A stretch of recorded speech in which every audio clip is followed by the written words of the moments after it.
ધારાસભ્ય અને સાંસદશ્રી દ્વારા બધાના લેટર દ્વારા અમે જે એમને રજૂઆત કરવામાં આવી હતી કે જે ભાઈ આ બ્રિજ અત્યારે બનાવવામાં આવે છે એ લોકહિતમાં નથી અને બંધ કરવામાં આવે.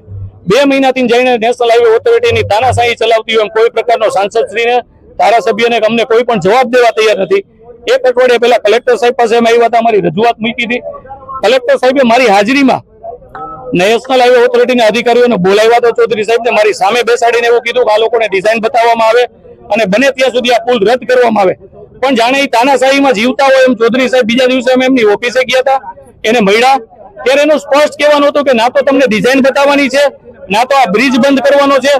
તમારે થઈને જે થતું હોય તમે કરો અને આ બ્રિજ બંધ કરાવવા માટે તમારે દિલ્હી રજૂઆત કરવી પડે તો અમે દિલ્હી જવા તૈયાર છીએ. હાલ સાપર વેરાવળ જે છે એ જંકશન છે, અહીંયાથી 250 મીટરે ઇન અને આઉટ આવેલું છે. ઉતરવા અને ચડવા માટેનું કટઅપ આવેલું છે. આ બ્રિજ ઓવરલેપિંગ કરીને સીતારામાના મંદિર એટલે પોણા 2 કિલોમીટર દૂર અમને ઇન આઉટ આપવામાં આવે છે, જેથી કરીને અત્યારે ટ્રાફિકની જે સમસ્યા છે એથી એમાં વધારો થાય એમ છે.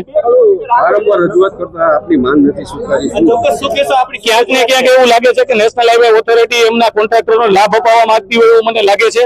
એના હિસાબે અત્યારે અમને જવાબ મળતો નથી.